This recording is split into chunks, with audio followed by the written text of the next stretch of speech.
Soalnya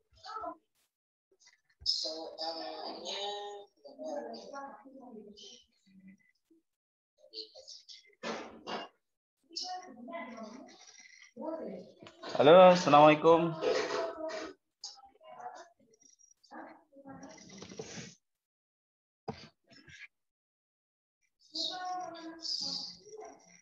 Waalaikumsalam, Pak.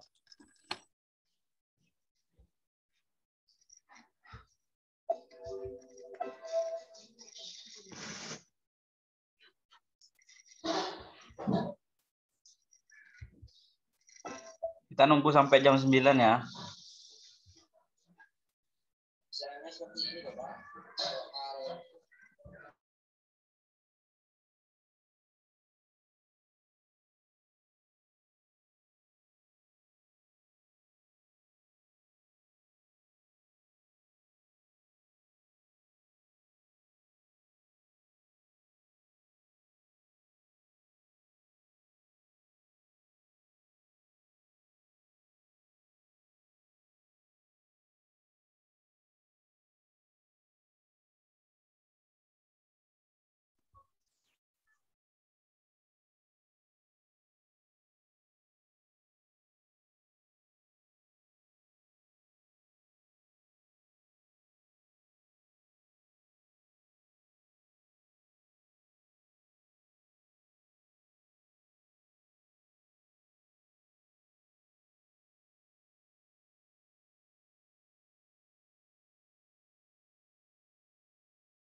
Halo Pak Yudis. Ya, assalamualaikum, Mbak Muhammad. Waalaikumsalam warahmatullahi wabarakatuh Pak Yudis.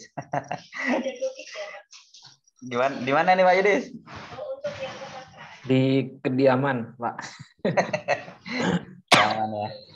Sehat-sehat semua Pak Yudis.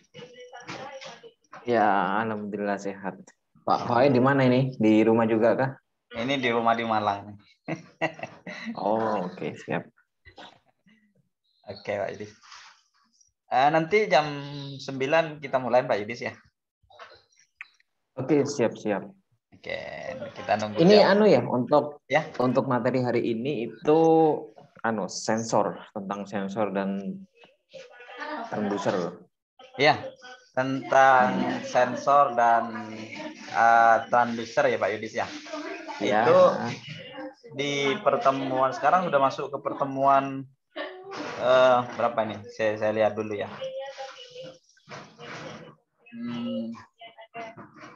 6 ya? Ya, 6 ya. 5 Pak Yudis ya. Terus 5 Pak 5 Yudis. Ya? 5. 1, 2, 3. Iya 5. Besok itu kan di Kebut ini ya Pak ya. Besok iya di Kebut ya. Betul. Saya ngisi sama hari Sabtu itu saya juga ngisi. Besok itu materinya pemrograman Arduino, jadi kemungkinan ada live coding besok sih. Iya. Jadi saya beri contoh. Betul. Coding secara live gitu ya. Iya ya. Ya yang sederhana aja sih. Iya Pak Yudis, nggak apa-apa yang dari sederhana itu yang anak-anak nanti yang bisa itu. Yap. Jumat besok itu pertemuan ke-6 ya, pemrograman Arduino itu.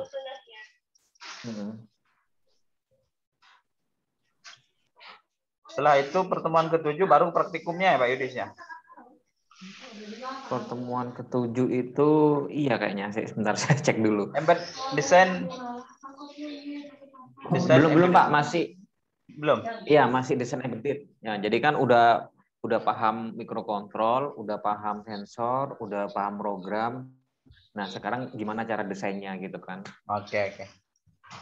Nah, nanti mungkin pertemuan ke-6, ke-7, ke-8, 9 itu udah mulai kayak konsep gitu, Pak.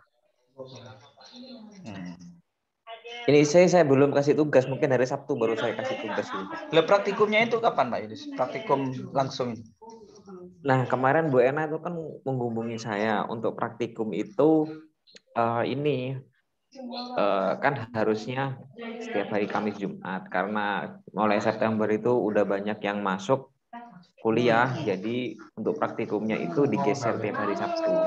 Jadi tanggal 4 September, tanggal berapa lagi tuh? 11, 18 itu ada praktikum di kampus.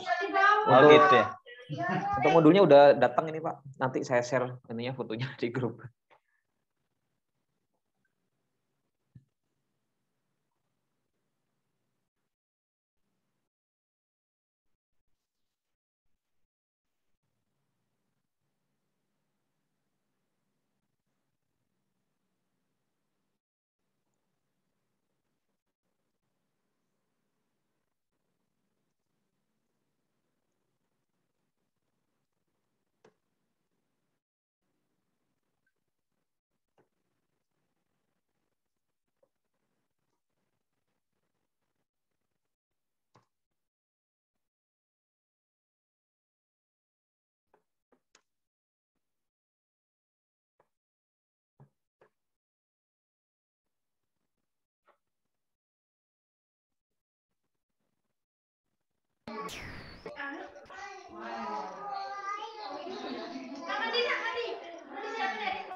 Oh iya, ini untuk di daring Unisma itu untuk materinya itu sudah saya geser. Jadi pertemuan 5 yang sebelumnya itu pemrograman Arduino itu saya geser ke pertemuan 6. Terus yang pertemuan ke-5 itu sudah saya upload untuk materi sensor dan transducer yang sebentar lagi akan ini saya sampaikan.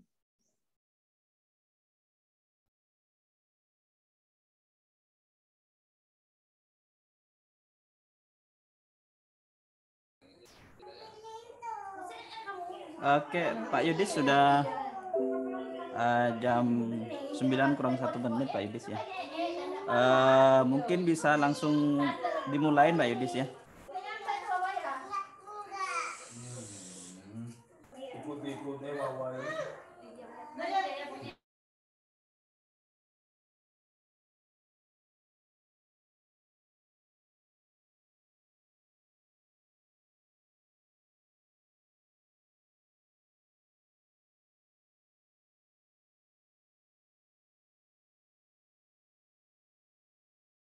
Halo Pak Yudis.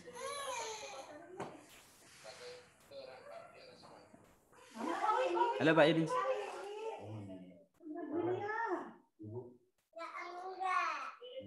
Mungkin bisa langsung dimulai Pak Yudis ya, karena sudah jam 9 Pak Yudis.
Halo Pak Yudis.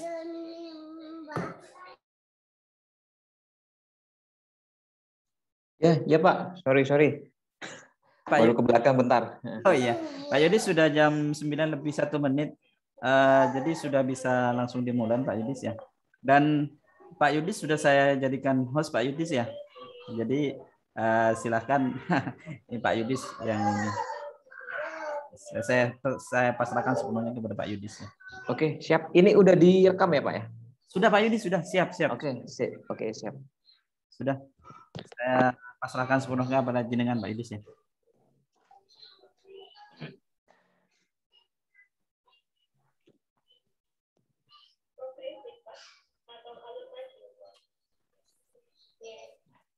Oke, Assalamualaikum warahmatullahi wabarakatuh. Selamat pagi. Waalaikumsalam warahmatullahi wabarakatuh. Pagi. Oke, jadi hari ini kita bertemu lagi di program KMMI untuk IoT berbasis entrepreneurship. Di pertemuan pagi ini, saya lihat di grup WA dan di grup di chat room ini juga banyak yang bertanya untuk materinya. Jadi itu sudah saya rubah. Jadi kemarin kayaknya dari Bu Erna itu salah mengupload bahwa pemrograman itu di pertemuan ke-6. Nah, di pertemuan ke-5-nya itu adalah sensor dan transducer. Ini saya kirim ke grup WA ya kalau sudah saya geser. Untuk hari ini materinya sebenarnya tentang apa saja sih sensor dan transducer yang digunakan di konsep atau di IoT itu. Jadi salah satu aplikasi dari IoT adalah bagaimana kita bisa memonitoring atau mengkontrol suatu device, dan tidak jarang dan hampir 70 ataupun 80% konsep dari IoT itu adalah pemanfaatan untuk monitoring. Untuk monitoring sendiri itu ada beberapa penggunaan ini ya, device tambahan itu biasanya dimaksud dengan sensor dan transducer nantinya.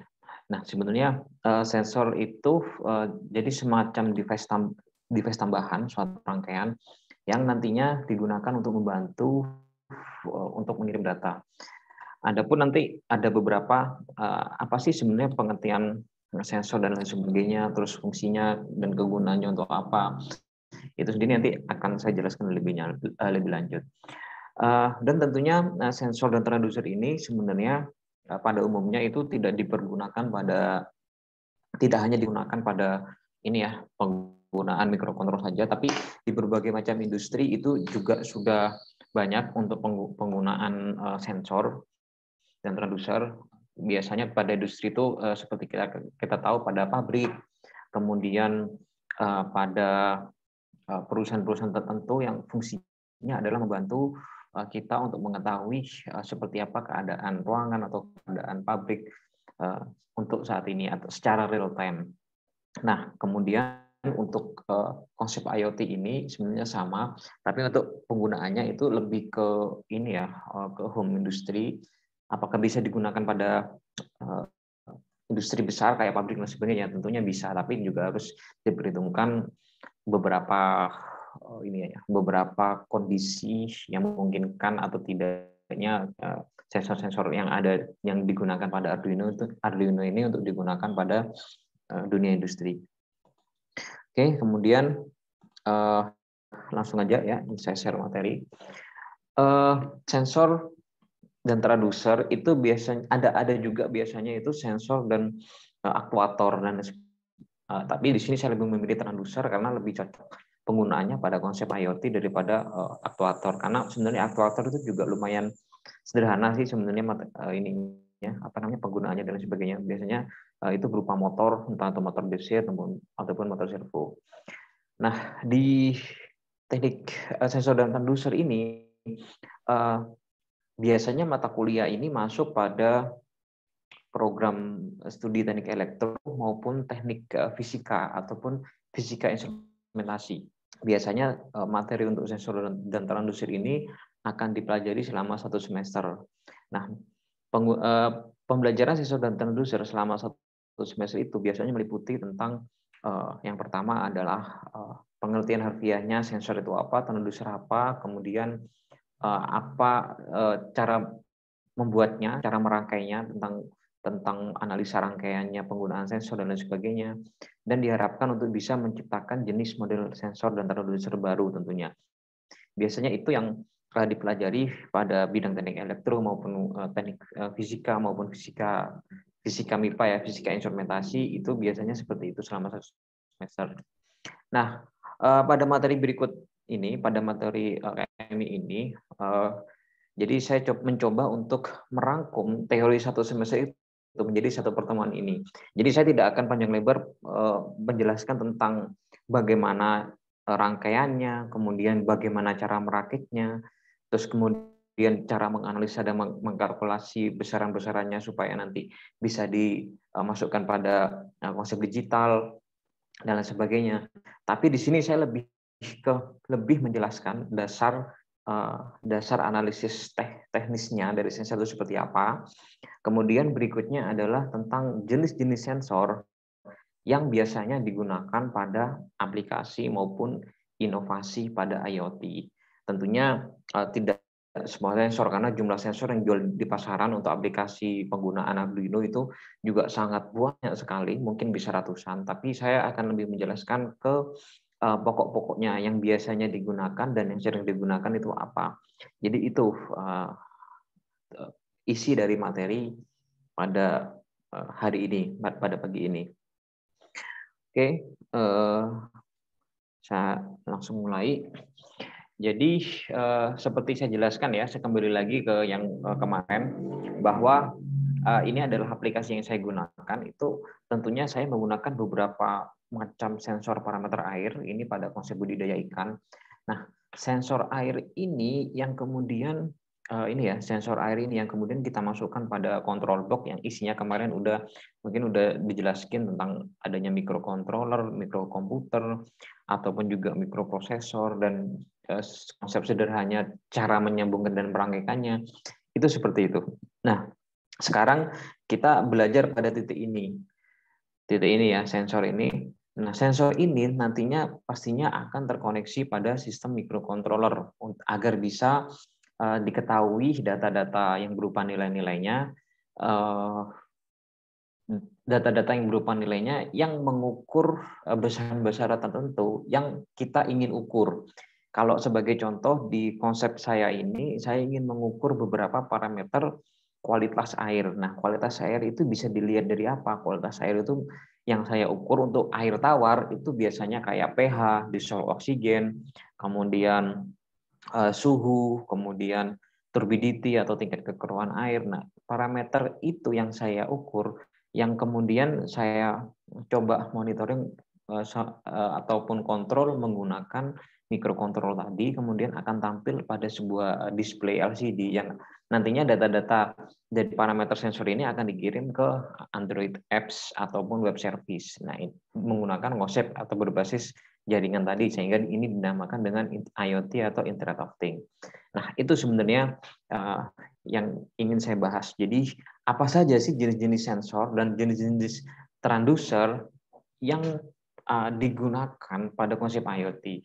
Tujuannya apa? Tujuan dari pembelajaran sensor dan transducer ini, kita bisa semakin melebarkan atau memperluas ide-ide yang nantinya akan kita bangun gitu. Jadi kita pingin apa sih? Misalkan kita pingin nantinya mencoba mengetahui di suatu ruangan, misalkan teknik sipil ya, ataupun di bidang anak pertanian. Saya ingin tahu tanah itu kira-kira berapa sih tingkat kesuburannya. Bisa nggak diukur? Oh ternyata bisa. Ada nih sensor tentang soil moisture, tentang pH tanah, tentang kelembaban tanah, tentang suhu tanah. Nantinya ini mungkin bisa dikonversi menjadi nutrisi tanah dan sebagainya. Bisa dari sana. Jadi kita harus paham, ada nggak sensornya untuk soil moisture? Oh, ternyata ada. Untuk kelembaban tanah, pH tanah, oh ternyata sensornya ada. Nah, sensor ini yang nantinya akan coba kita konekkan, kemudian itu bisa jadi parameter tingkat kesuburan tanah. Seperti itu sebenarnya konsep dasarnya. Berdasarkan pengertian, sensor itu merupakan suatu peralatan atau device yang memiliki fungsi untuk mendeteksi gejala-gejala alam di sini. Gejala alam ataupun sinyal-sinyal yang berasal dari perubahan, ini typo ya. Perubahan suatu energi seperti perubahan energi listrik, energi fisika, kimia, energi biologi, energi mekanik, dan sebagainya. Kalau energi kimia mungkin mengetahui kayak pH, kemudian perubahan biologi itu mungkin ini ya, biasanya pada hewan-hewan itu misalkan cairan gitu ya, cairan apa, cairan darah atau cairan air lainnya dan sebagainya, itu adalah perubahan biologis. Kemudian energi mekanik juga, ini sebenarnya lebih ke konsep transducer nantinya. Sebagai contoh, misalkan kamera sebagai sensor penglihatan. Kamera itu nantinya juga bisa jadikan suatu sensing atau suatu sensor untuk melihat sesuatu secara real time. Kemudian telinga itu sebagai sensor pendengaran. Contoh sederhananya lagi mungkin bisa jadi kayak kulit itu sebagai sensor peraba. Kemudian LDR, light dependent resistance, itu sebagai sensor cahaya dan lainnya. Jadi banyak banget nanti yang bisa kita ketahui. Kemudian nanti dari dasar-dasar pengetahuan kita tentang sensing itu, harapannya kita bisa mengembangkan ide-ide kita untuk membuat suatu inovasi. Nah, persyaratan umum sensor biasanya apa sih yang harus dipenuhi agar ini bisa disebut suatu sensor yang nantinya bisa membantu kita untuk melakukan monitoring dan lain sebagainya. Jadi yang pertama itu, syarat suatu sensor itu harus memiliki linearitas. Jadi linearitas itu semacam kontinuitas. Dalam hari ini adalah Biasanya kita bisa mengetahui bahwa keluaran perubahannya itu bisa kita ukur. Jadi linearitas itu seperti ini. Contoh misalkan suhu ya.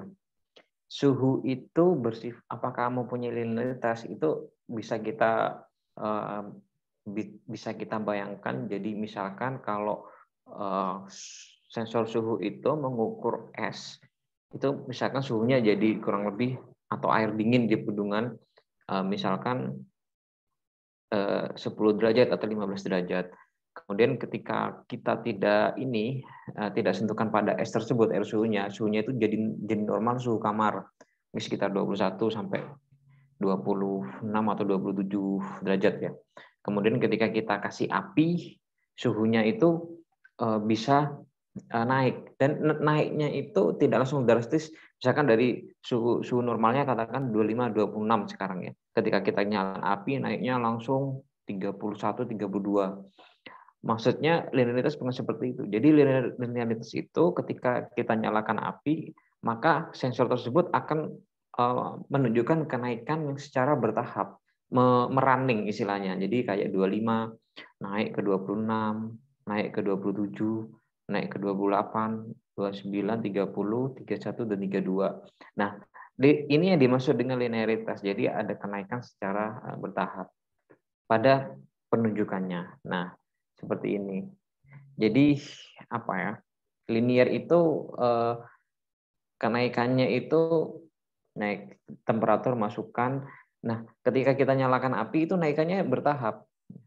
Seperti ini. Jadi tidak non-linear, jadi tidak seperti ini katanya. Maksudnya bertahap itu kalau ini apa ya? Integrasinya menggunakan tegangan. Jadi kalau semakin kita nyalakan api, maka otomatis kan temperaturnya akan naik. Nah, temperatur naik itu pada rangkaian sensornya itu akan diimbangi dengan perubahan tegangan.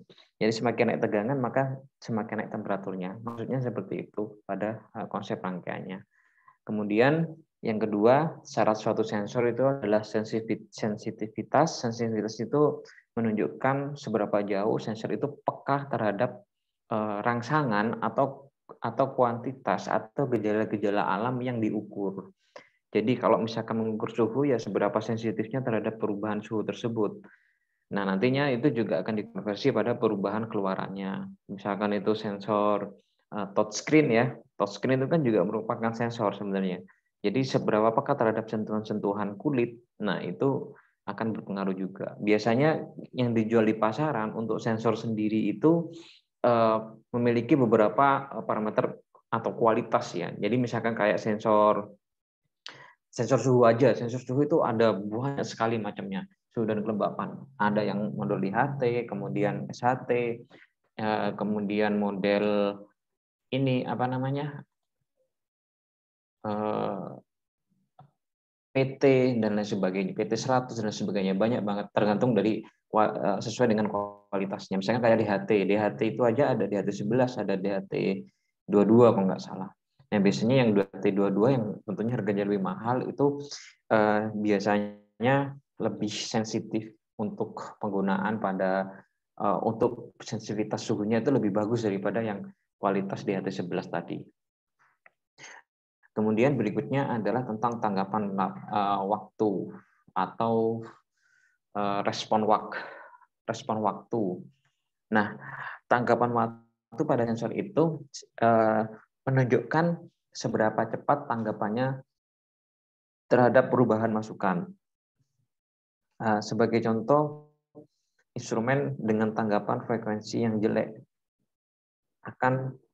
adalah sebuah termometer merkuri. Masukannya adalah temperatur dan keluarannya adalah posisi merkuri. Misalkan perubahan temperatur terjadi sedikit demi sedikit dan kemudian terhadap waktu. Nah, ini jadi maksudnya respon waktu itu kalau kita menggunakan, contohnya gini, kalau kita menggunakan suhu ya, ketika kita hendak merubah keluarannya, saya ingin mencoba karena saya ingin apakah sensor suhu ini berfungsi dengan baik, maka saya misalkan menambahkan sesuatu yang panas atau yang dingin pada sensor tersebut. Biasanya itu ada yang responnya bagus, respon sensitivitasnya bagus, itu juga pengaruhnya pada respon waktu yang bagus juga. Jadi perubahan datanya itu ada yang cenderung lambat, ada yang cenderung lama. Nah, itu yang maksudnya yang dimaksud dengan salah satu syaratnya adalah memiliki respon waktu. Jadi seberapa cepat si sensor tersebut merespon rangsangan-rangsangan yang diberikan, itu adalah salah satu syarat dari sensor, yaitu mempunyai respon waktu tadi. Nah, kemudian ini kita masuk pada contoh klasifikasi sensor. Secara sederhana, sensor itu ada sensor termal, mekanis, atau cahaya. Ini contoh aja ya, contoh klasifikasinya. Ini sebenarnya hampir sama yang diukur termal, cahaya, atau suhu, atau termal ini panas ya, dan mekanis. Sensor termal adalah sensor yang digunakan untuk mendeteksi gejala perubahan panas, temperatur, suhu pada suatu dimensi benda atau dimensi tertentu. Contohnya ini termistor, termokouple. Nah, ini yang saya contohkan tadi. Sensor suhu itu banyak banget. Ini salah satu yang sering digunakan pada Arduino, ini sensor ini ya. Ini adalah sensor LM35 kalau nggak salah. Ini adalah sensor LM35, fungsinya untuk mengukur suhu. Kemudian ada sensor DHT. Nah, ini ya sensor DHT. Sensor DHT ini untuk mengukur suhu dan kelembapan. Ada juga sensor SHT. Ini adalah sensor SHT. Sama, ini adalah untuk suhu kamar. Kemudian ada sensor DS. Ini ada DS 120, DS berapa. Nah, kalau untuk DS yang ini, yang bawah ini untuk mengukur suhu air. Jadi kalau mengukur suhu ruangan atau suhu kamar yang menggunakan sensor ini ya. Jadi kalau untuk suhu air, jadi jangan sampai ini ya kebalik, karena sensor ini hanya digunakan untuk cairan aja, ini untuk suhu ruangan. Kalau yang LM ini juga untuk suhu ruangan, demikian juga ini. Nah, kalau ini biasanya ini untuk thermal sih, untuk kondisi thermal. Kemudian ada juga yang ini adalah PT100, sensor suhu PT100. Ini biasanya digunakan di pabrik. Jadi dulu itu saya pernah kerja di pembangkit listrik, itu hampir tiap hari itu ngecekin sensor PT100 ini masih dalam kondisi baik atau enggak. Jadi dicek di lapangan atau di base-nya kan, kalau pembangkit PLTU kan ada boiler, ada turbin dan sebagainya, itu banyak banget ini.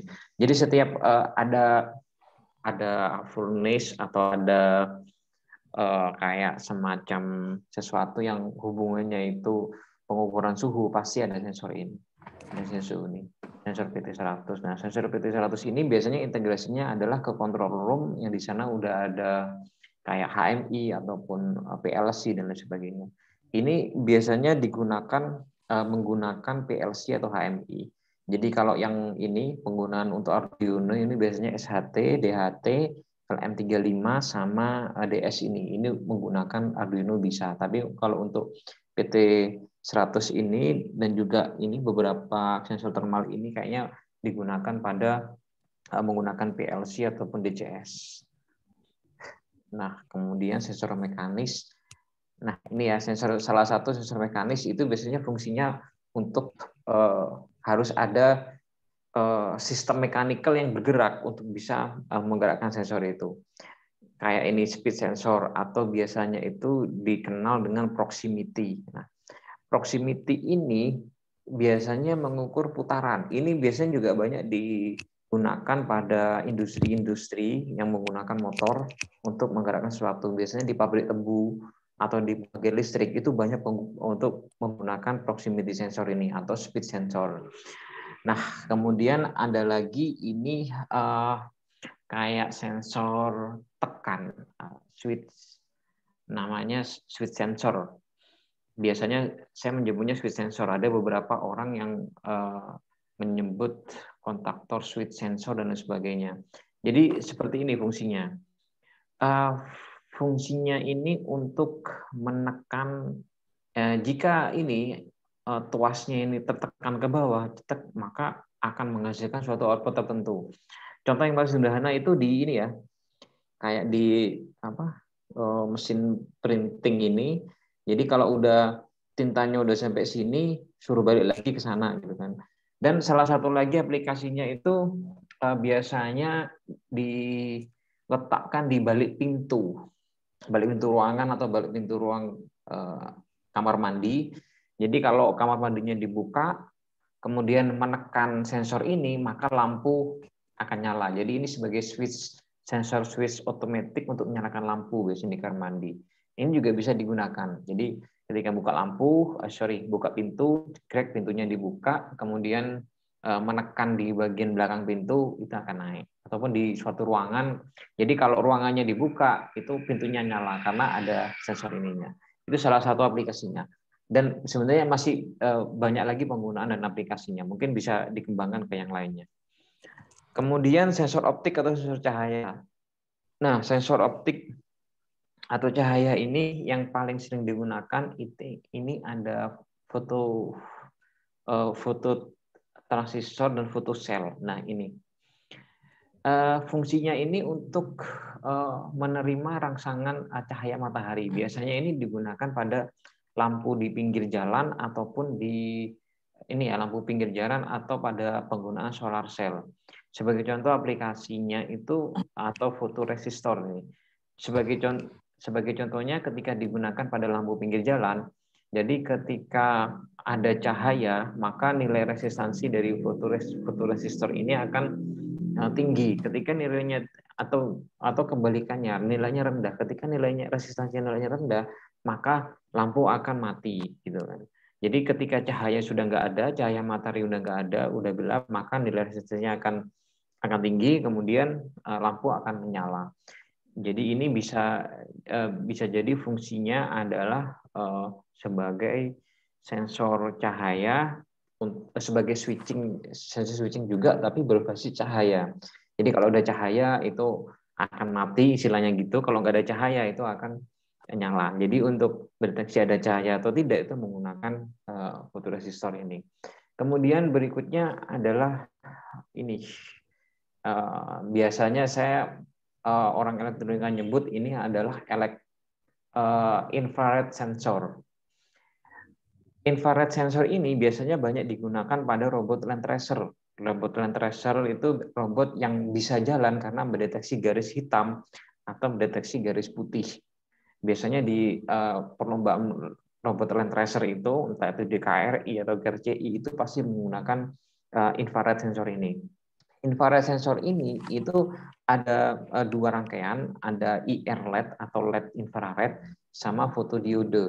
Jadi fungsinya ketika LED itu LED merah ini menyala, dan ketika ada garis hitam, maka garis hitam ini akan memantulkan cahayanya itu ke fotodiode, maka akan memutar motor DC yang ada pada robot land tracer itu.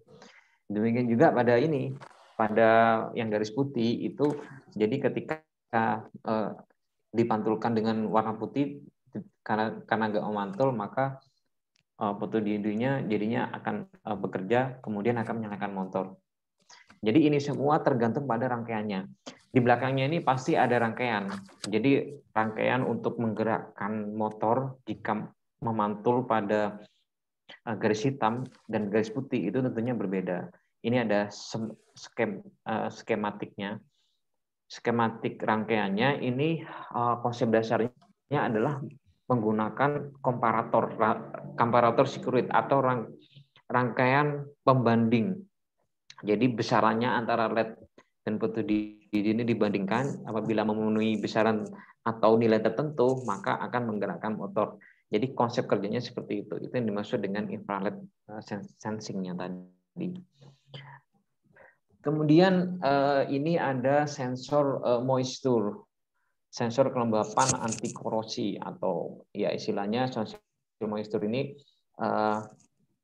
istilahnya sensor yang mampu mengukur kapasitas atau kapasitasi dari tanah. Dan intinya ini, yang model ini itu tidak anti korosi, menggunakan tegangan kerja lebar dan pengumpanan kawat. Nah, ini bentuk sensornya. Jadi sensor moisture ini fungsinya adalah untuk mengukur kelembaban tanah. Jadi nanti mungkin teman-teman di sini jika ada yang ingin membuat suatu inovasi yang berhubungan dengan agriculture, pertanian, mungkin salah satunya soil moisture ini bisa digunakan. Kemudian ada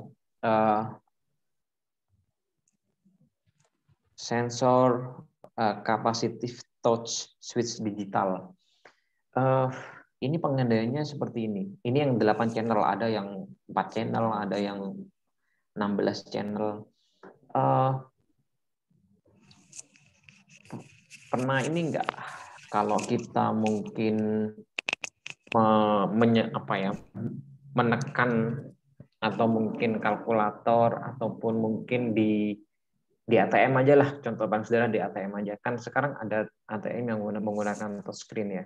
Jadi di ATM itu kita bisa melihat kayak atau kita bisa menekan sensingnya, kemudian kita bisa melakukan perintah pada monitor. Nah, itu salah satunya penggunaannya adalah menggunakan ini. Salah satu aplikasi dari XD49 channel capacitive touch switching-nya ini.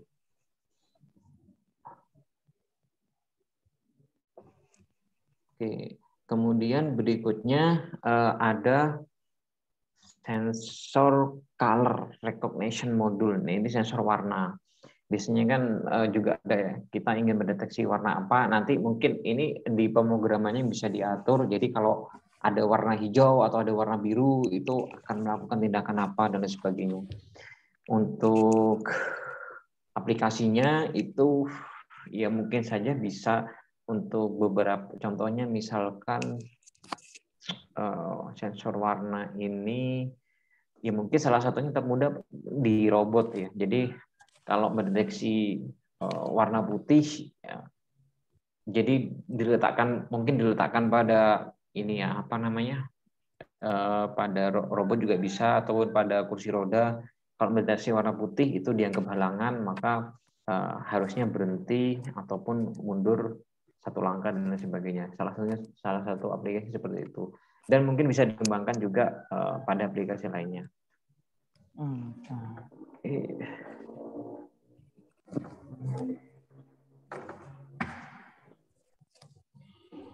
Nah, kemudian ini ada speed sensor modul count the sensor for magnetic detection.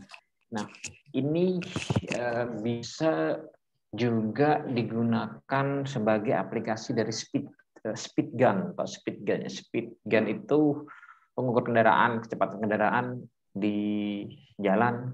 Salah satu aplikasinya itu menggunakan sensor ini.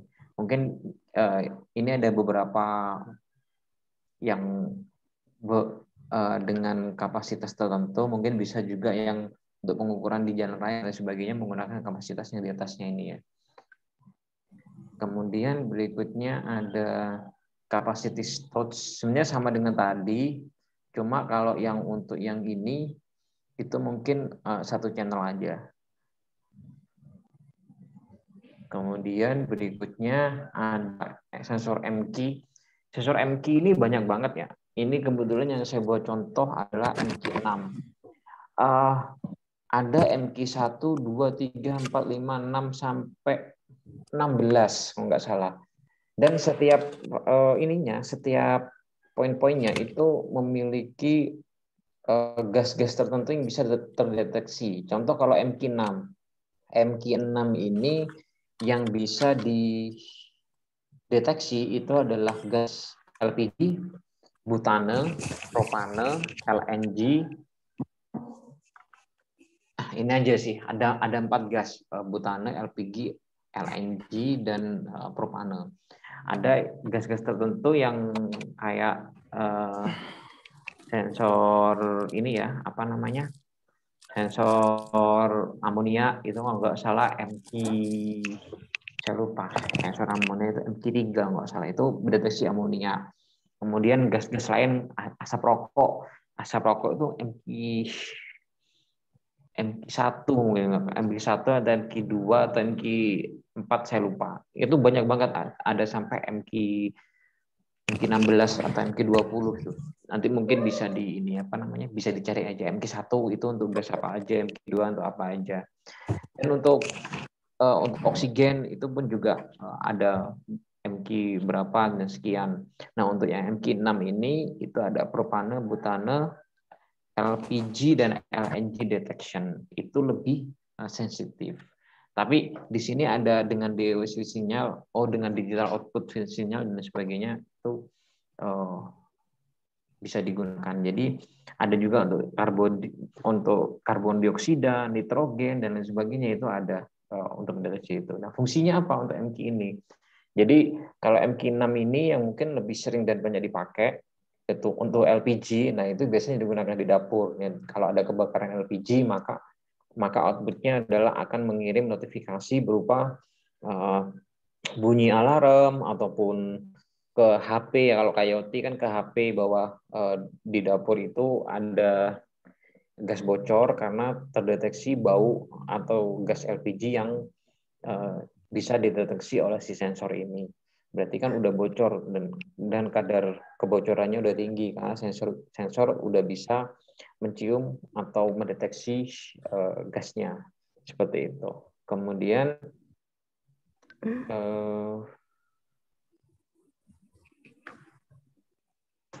berikutnya adalah 4 pin 4-pin flame sensor module fire source detection. Nah, ini untuk mendeteksi api. Salah satu fungsinya, aplikasinya itu biasanya pada KRCI, Kontes Robotics Indonesia, ini digunakan untuk mematikan api di lilin itu ya. Jadi mendeteksi api, mendekati api, kemudian mematikan. Nah, ini biasanya digunakan pada smartphone juga ataupun pada pabrik. Jadi kalau ada ininya bunyi, kalau sensor apinya fire source detection ini bunyi, maka berarti ada kebakaran. Kemudian pulse heart rate sensor, biological analog sensor. Ini digunakan untuk, dari ininya dari namanya berarti untuk digunakan untuk mengukur detak jantung. Jadi ini biasanya digunakan pada aplikasi berbasis biomedical atau elektronik medical. Biasanya teman-teman yang ada di jurusan elektromedical pasti tidak asing lagi dengan ini sensor pulse rate sensor biological ini. Kemudian E18D8ONK infrared obstacle. Nah, ini sebenarnya lebih penggunaannya itu lebih ke penghitungan ini ya, penghitungan gerakan motor, photoelectric sensor, NPN normally open. Nah, menggunakan NPN normally open. Jadi fungsinya lebih ke semacam proximity, tapi lebih ke accounting atau detection distance can be adjusted according to requirement. Dan jadi sensor yang memiliki banyak keuntungan seperti pendeteksian jarak jauh, kemudian low visible light interference, kemudian harganya murah, mudah untuk diassembling dan sebagainya. Ini pengukuran jarak yang mampu ini apa namanya jaraknya untuk diameter dan pengukuran jaraknya juga lumayan besar. Bisa juga difungsikan sebagai proximity sensor. Penggunaannya ini pada robot, pada kitchen automatic sensing, anti-theft security system, terus production line goods automatic counting device sebagai counter penghitung pada pabrik yang untuk memproduksi sesuatu gitu ya. Jadi kan biasanya ini pada konveyor itu kan kalau misalkan ingin mengetahui berapa jumlah botol atau jumlah benda yang lewat pada konveyor itu kan berarti dihitung. Nah, itu bisa digunakan sensor ini. Jadi begitu ada botol lewat atau kemasan lewat pada sistem konveyor, ini bisa digunakan untuk menghitung berapa banyak jumlah yang lewat barangnya pada konveyor tersebut.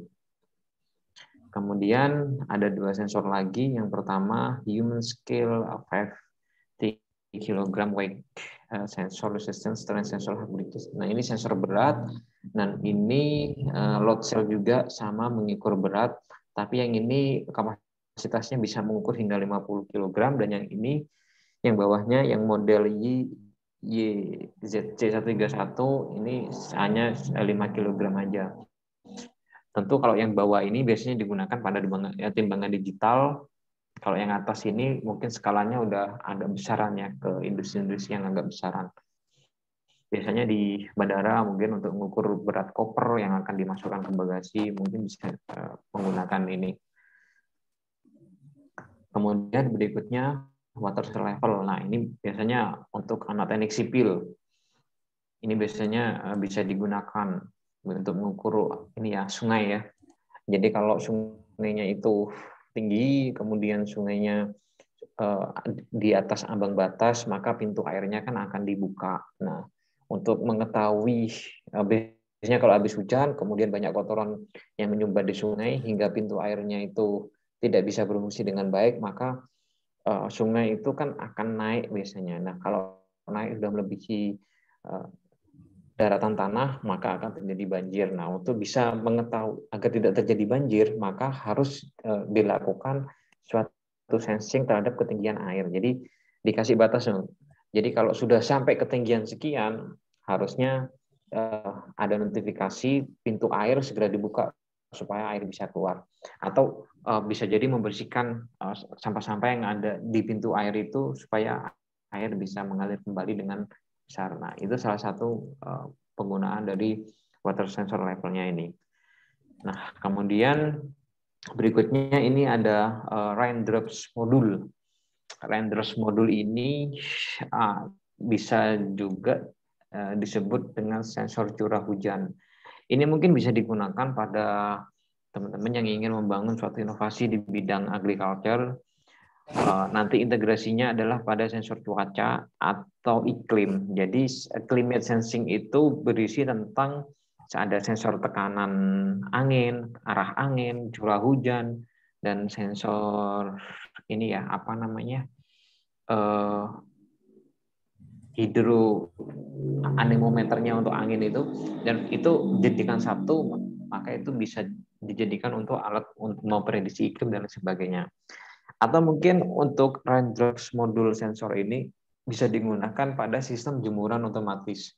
Jadi kalau air hujan udah mulai netes memenuhi modul raindrops ini, maka secara otomatis jemuran itu akan masuk atau akan ada semacam atap untuk melindungi jemuran agar tidak terkena hujan. Salah satunya seperti itu fungsinya. Kemudian ada boiler water heater accessories health sensor. Nah, ini sebenarnya lebih sering disebut dengan debit water sensing. Jadi untuk mengukur debit air biasanya digunakan pada pipa. Jadi ini disambung pada pipa. Nanti akan diketahui berapa debit air yang udah masuk. Biasanya ini di pabrik atau mungkin di PDAM itu biasanya digunakan ini. Jadi berapa debit air yang sudah digunakan atau sudah masuk pada suatu industri tertentu. Dan bisa juga digunakan untuk mengukur berapa kecepatan air, tapi fungsi utamanya adalah debit air. Nah, kalau ini mungkin sudah tidak asing lagi, sudah banyak sekali untuk tutorialnya di internet. Ultrasonic Sensor Module HCSL04 Distance Measuring.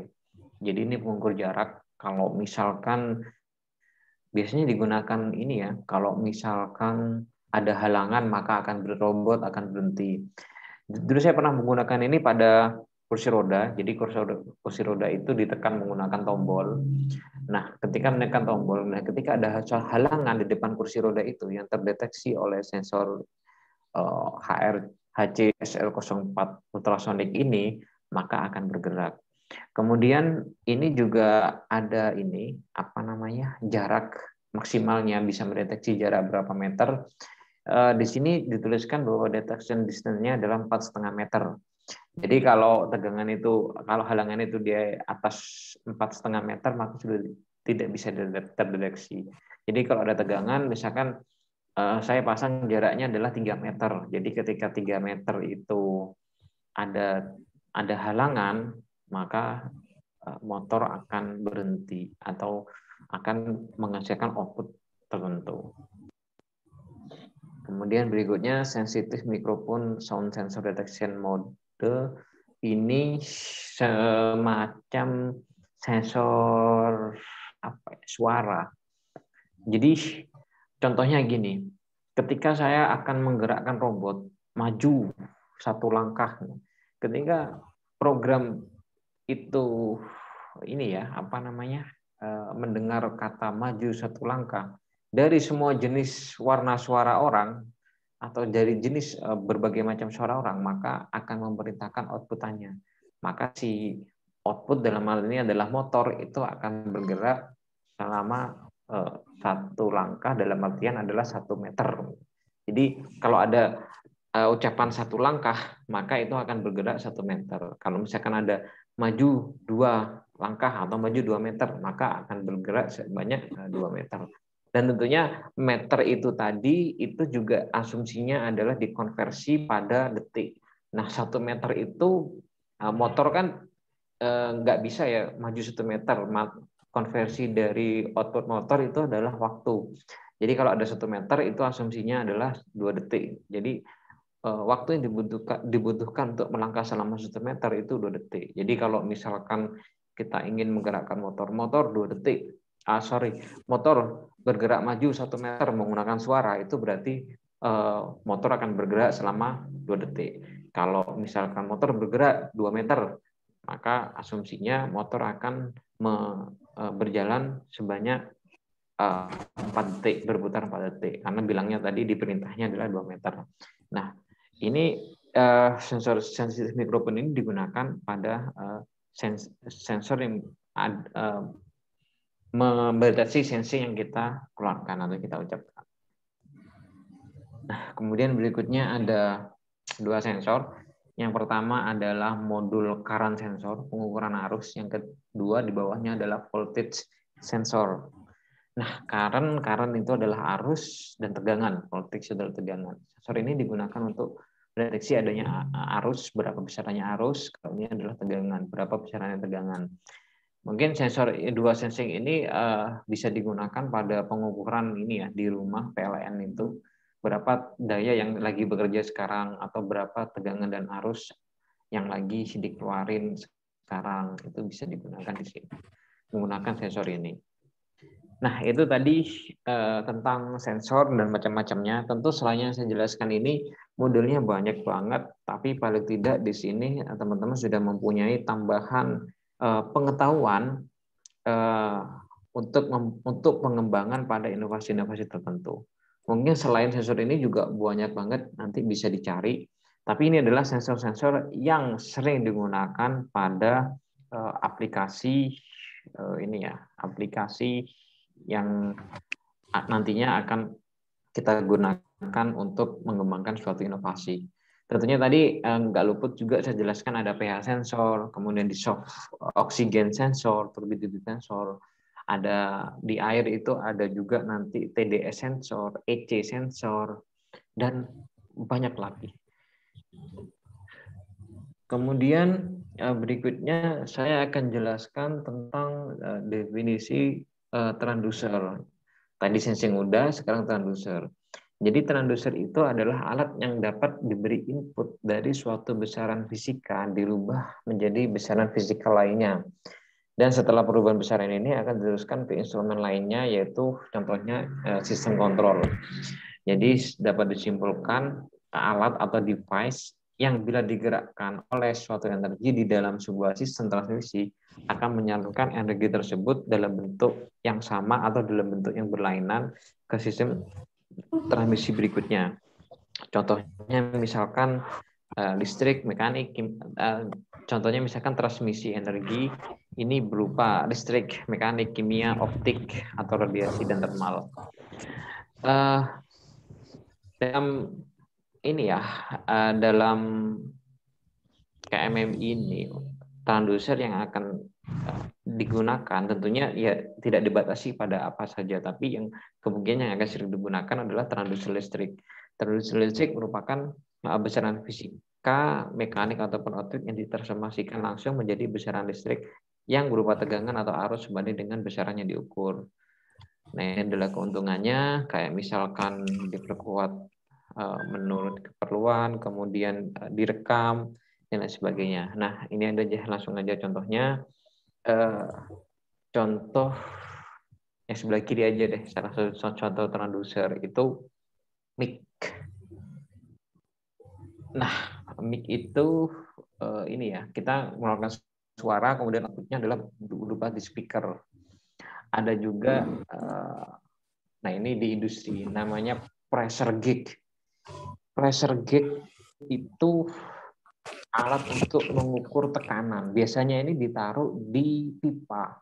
Bisa jadi itu pipa gas, pipa air, ataupun pipa isi zat kimia lainnya. Fungsinya apa? Fungsinya untuk mencegah over capacity pada si pipa itu, maka digunakan berapa cara mengukur tekanannya. Nah, pressure gauge ini tentunya akan bekerja kalau ada tekanan. Selama nggak ada tekanan, maka nggak bekerja. Sama dengan mic ini. Mic ini akan bekerja kalau ada suara. Kalau nggak ada suara, nggak bekerja. Itu yang dimaksud dari transducer. Jadi ada suatu kegiatan mentransmisikan besaran tertentu ke besaran yang lainnya, sesuai pengertiannya lain tadi. Nah, contoh kayak mic ini, kalau ada sinyal dalam artian suara kita, maka akan ditransmisikan ke sound system tadi berupa suara lagi yang lebih besar, gitu kan. Jadi fungsinya pengeras suara itu kan sama, besaran ini ya, besaran suara yang kecil ditransmisikan ke yang lebih besar. Demikian juga dengan pressure gauge ini. Itu sama, kalau ada tekanan, maka akan ditunjukkan pada penunjukan atau monitoring ini. Jadi selama nggak ada tekanan, ya nggak ini apa namanya, ya nggak jalan untuk pressure gauge.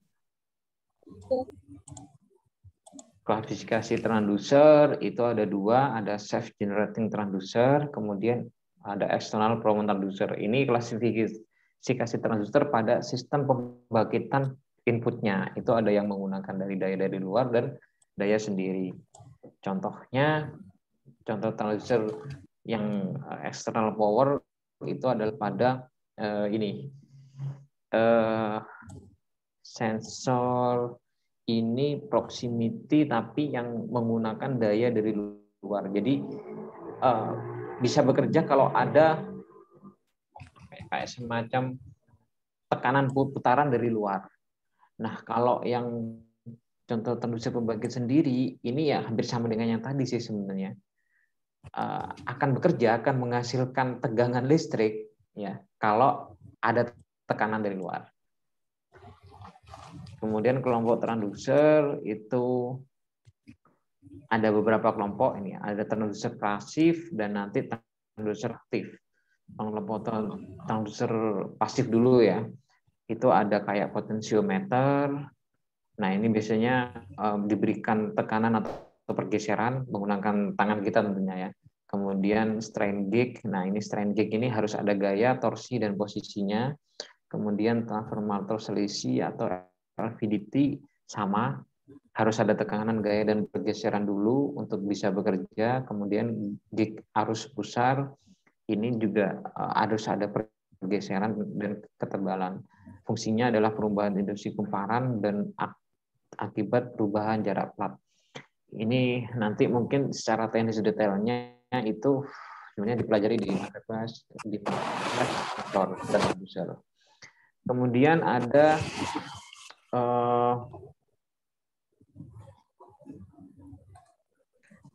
ada untuk transducer aktif, ada sel fotoemisif. Nah, ini sebenarnya hampir sama kayak fotoresistor tadi ya. Kalau ada cahaya dan radiasi akan bekerja. Juga berfungsi sebagai sensen juga sebenarnya. Kemudian fotomultiplier, termokouple, generator komputer putar, dan ada piezoelektrik. Piezoelektrik ini biasanya sering digunakan inovasi anak-anak SMA atau pada ini ya, pada ilmiah atau pada lomba-lomba tertentu. Piezoelektrik ini ya istilahnya akan menghasilkan energi listrik kalau ada tekanan, sama sebenarnya. Biasanya yang paling sederhana itu diletakkan dalam keset. Jadi kalau di keset itu dia diinjak-injak terus kesetnya, semakin banyak diinjak, maka akan semakin banyak energi listrik yang terserap atau dihasilkan gitu. Kemudian sel foto tegangan, kemudian termometer tahanan LTD. Nah, ini switching, automatic switching yang bisa digunakan untuk ini mengukur temperatur panas. Jadi kalau ada temperatur atau panasnya pada sekian, maka akan menghasilkan outputan, yaitu misalkan kipasnya nyala dan lain sebagainya. Jadi ini bisa digunakan sebagai sensor suhu sebenarnya. Jadi banyak banget sebenarnya penggunaannya. Oke.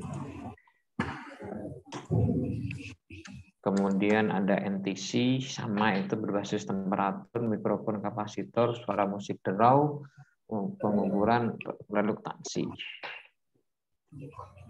Nah, kemudian ada sebenarnya saya jelaskan tadi kan selain sensor, transducer sebenarnya ada aktuator. Aktuator ini adalah yang hubungannya sama output mekanis. Nah, output mekanis itu biasanya aktuator itu yang sering digunakan ada motor servo dan DC motor. Ini tidak perlu saya jelaskan banyak lebar. Kemarin juga sudah sempat disinggung ya untuk DC motor penggunaannya dan servo motor ini penggunaan. Oke, mungkin itu yang bisa saya jelaskan tentang sensor dan transducer ya. Udah hampir sejam ini ya. Oke, mungkin di sini ada yang ingin ditanyakan, silahkan.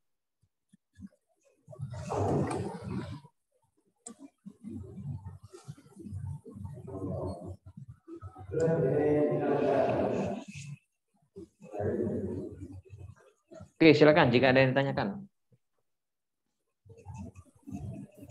Pak, saya izin bertanya, Pak. Yap, silakan. Kalau misalkan untuk memperluas jangkauan sensor gimana, Pak? Maksudnya memperluas gimana? Maksudnya kita kayak menetapkan ini segini gitu, Pak. Itu di programnya, Mas, nanti. Di programnya itu besoknya mungkin akan sedikit saya bahas. Itu ada kayak if else. Jadi jika misalkan saya menggunakan sensor suhu ya. Jika suhunya di atas 30 derajat Celcius, maka kipas akan hidup. Dan jika suhu di bawah 20 derajat, maka lampu akan hidup untuk menstabilkan. Jadi itu dikasih batasan ring. Misalkan gini, kondisi misalkan contoh pada kandang ayam yang sering kita gunakan. Kandang ayam itu ini kayak kandang ayam itu kondisi suhu yang bagus adalah di ring 24 sampai 28 derajat Celcius. Ketika bagaimana supaya kandang ayam itu tetap pada kondisi 24 sampai 28, caranya adalah dengan melakukan pendekatan ini pada program. Jadi kalau di situ disediakan suatu output untuk penstabilan suhu, yaitu dengan menggunakan lampu dan kipas misalkan atau blower. Kalau suhunya di atas 28, blower akan hidup, tapi kalau sudah di bawah 28 atau di ring aman antara 24 sampai 28, maka blowernya akan mati lagi gitu kan. Sama halnya dengan suhu juga, kalau di bawah 24 misalkan maka lampu akan hidup. Kalau di atas 24 atau sudah dalam kondisi stabil lagi, maka lampunya akan mati. Itu nanti sebenarnya ada di perancangan program aja untuk membatasi kinerja sensornya. Seperti itu, Mas.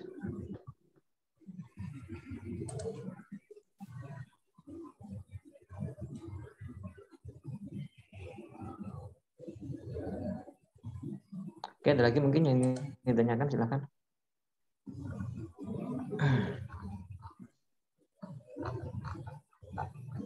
Oh ya, besok itu siapkan laptopnya ya. Besok akan saya ada materi coding, mungkin setengah jam sampai 40 menit. Habis itu nanti akan ada live coding. Jadi live coding itu nanti ada tim saya juga di sebelah saya atau di depan saya itu menyiapkan langsung praktikum lah istilahnya gitu. Mungkin besok akan ada praktikum yang barusan saya jelaskan itu. Jadi kayak misalkan kalau misalkan suhu nanti di atas 28 nanti kipasnya nyala, kalau suhu di bawah 24 akan nyala, itu nanti akan ada live codingnya. Kemudian running LED dengan berbagai macam display, atau mungkin nanti juga bisa saya praktikum untuk ini ya demo tentang lampu merah, aplikasinya seperti apa. Jadi besok kemungkinan tidak menggunakan simulator tapi langsung. Jadi cara merangkainya seperti apa? Jadi kayak saya sediakan besok breadboard-nya, kemudian beberapa komponen-komponennya, jadi nanti bisa di-coding. Nanti bisa bukan simulasi, ya dicoba langsung lah, dipraktekin langsung. Kalau misalkan waktunya saya ganti sekian, maka delay-nya juga akan pengaruh pada output-nya seperti apa. Jadi seperti itu, Mas. Mungkin ya sebagian teman-teman elektro di sini sudah ada yang pernah coba, tapi untuk jurusan lain mungkin yang tertarik untuk mencoba mungkin juga bisa disiapkan atau bisa dilihat. Nah, setelah itu mungkin nanti bisa dipraktekin. Dan untuk praktikumnya nanti itu tanggal 4 September ya, itu nanti mungkin bisa di kampus bagi teman-teman yang bisa ke kampus Unisma dan praktikum. Jadi tiap kelompok nanti wajib ada yang datang di Unisma, terutama anak Unisma ya. Kemudian nanti bisa praktikum bareng di sana. Bagi yang nggak bisa datang, mungkin nanti akan ada live YouTube-nya gitu ya.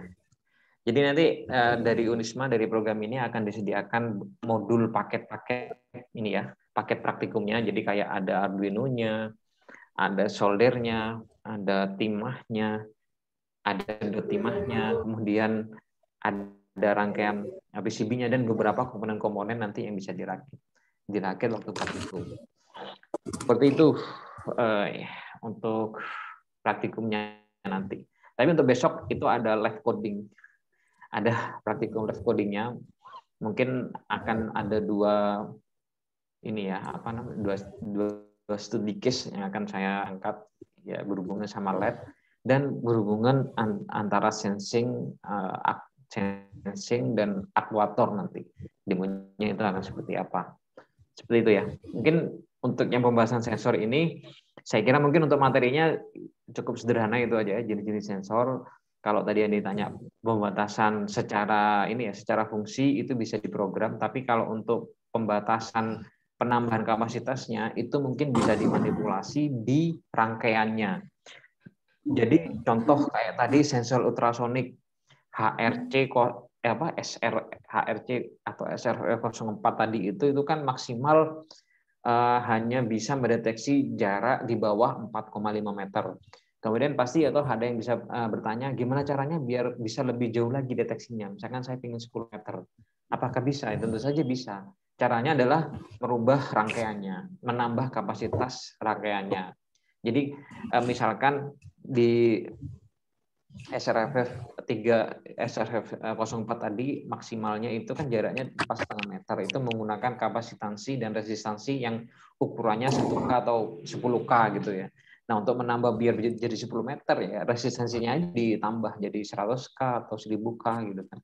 Sederhananya logiknya seperti itu. Jadi ketika ada penambahan kapasitas dari rangkaian, maka otomatis kapasitansi dari pengukuran jaraknya itu juga akan semakin jauh. Jadi itu jawabannya, Mas. Selain juga mungkin kita bisa manipulasi melalui program tentunya. Oke, ada lagi mungkin yang ingin ditanyakan? Silakan. Ingin tanya. Yep, silakan. Saya Luki Prat. Yep. Kualifikasi dari sensor. Ya, gimana? Maaf nggak dengar. Karena kita bisa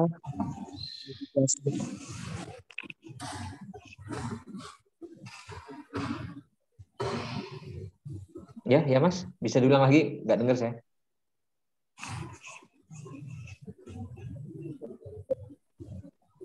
Atau mungkin bisa di chat aja ya, di chat. Soalnya ada mungkin teman-teman yang dengar di sini suaranya, atau mungkin saya nggak dengar, saya aja yang nggak dengar ini. Assalamualaikum, Pak. Yap. Nah, oke, udah lumayan nih. Saya Luki Pradana ingin bertanya. Oh ya, siap. Silakan.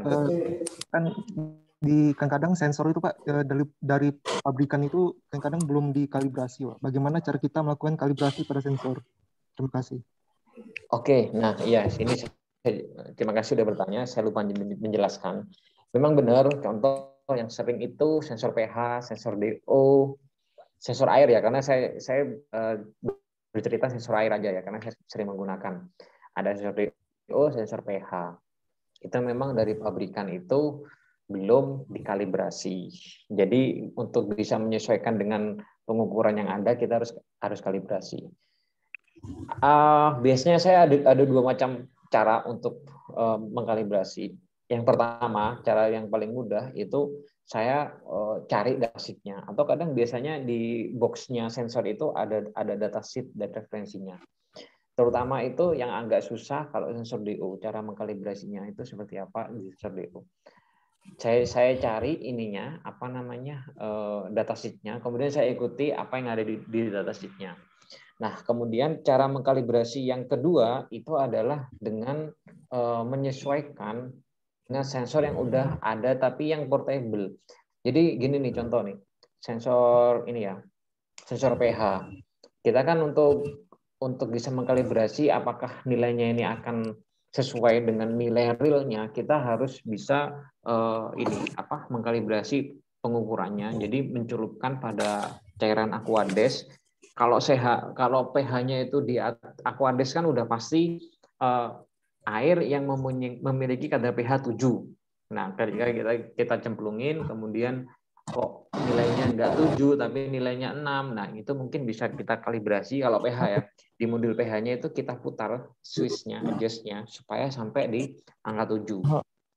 Nah, kemudian ada lagi biar lebih presisi lagi, ada cairan di pH 6, pH 8, 9, pH 6, 5, 4. Nah, kita celupin, kemudian kita celupin satu-satu itu di pH 4, 5, 6. Sesuai enggak? Kalau sudah sesuai semua, berarti udah terkalibrasi dan bisa digunakan. Itu contoh yang paling sederhana untuk mengkalibrasi. Kemudian yang tadi itu ya istilahnya kita cek aja database-nya. Kemudian untuk sensor DO itu ada namanya cairan, saya lupa nama cairannya, itu ada di toko kimia itu ada. Jadi ketika kita celupkan pada cairan itu, maka otomatis nilai DO-nya itu adalah nilai 5. Kalau nggak 5 berarti kita harus switch atau adjust sampai nilainya 5. Seperti itu cara mengkalibrasi menurut saya. Demikian juga pada sensor arus dan tegangan gitu ya. Kita samakan dulu aja dengan AVO gitu. Diukur di AVO tegangannya 12 volt. Ketika sensor kita colokkan atau kita hidupkan ternyata masih 11, ya udah kita adjust saja sensornya sampai 12 sampai sesuai pengukuran pada AVO. Jadi seperti itu Mas sebenarnya secara sederhana. Bisa dilakukan melalui manual untuk kalibrasinya, dan yang kedua bisa melalui datasheet-nya. Jadi kita ngikuti apa yang ada di datasheet-nya. Kalau nggak ada datasheet-nya, di bungkusnya kita bisa googling. Harusnya semua pabrikan sensor itu pasti memberikan datasheet. Harusnya, wajib itu.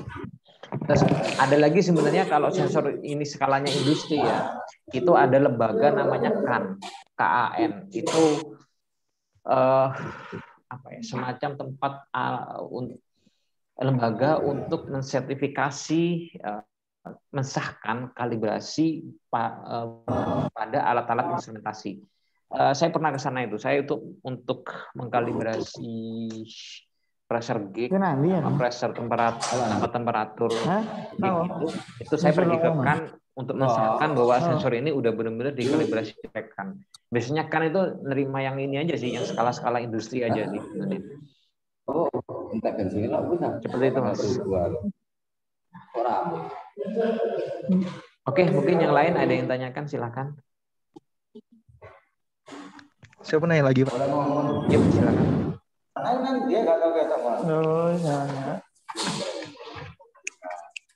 Kan di pasaran tuh ada 2 sensor, Pak. Setahu saya ada 2 jenis sensor. Yap. Yang pertama sensor analog sama sensor digital. Itu proses kalibrasinya sama aja, Pak, untuk keduanya? Atau beda lagi? Sebenarnya untuk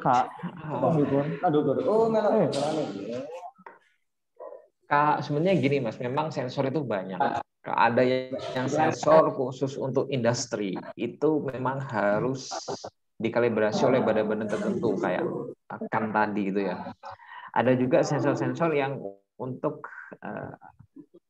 industri apa ya, kayak tadi sensor pH dan sebagainya itu kalau setahu saya sih pH untuk sensor industri itu memang ada yang analog, ada yang digital. Kayak misalkan pressure gauge itu yang seperti saya contohkan tadi itu sifatnya analog, jadi menunjukkan lewat jarum. Nah itu untuk kalibrasinya itu biasanya lewat kan.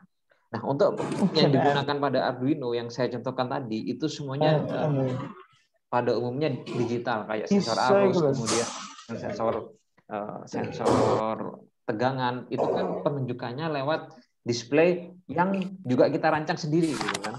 Ya contoh misalkan kayak pH.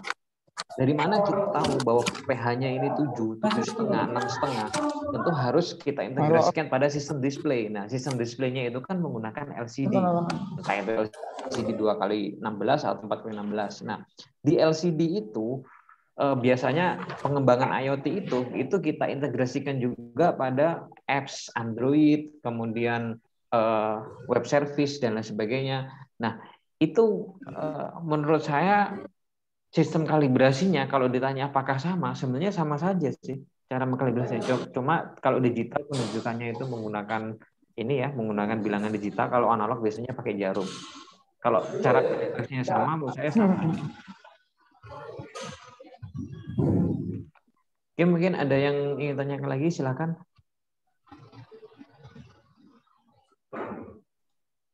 Pak. Saya ingin tanya lagi, Pak. Yap, silakan. Saya pernah dapat informasi juga, Pak. Pernah baca juga. Katanya sensor analog tuh pembacanya kurang akurat karena mudah terpengaruh noise itu, Pak. Bagaimana agar pembacaan sensor analog itu lebih akurat, Pak?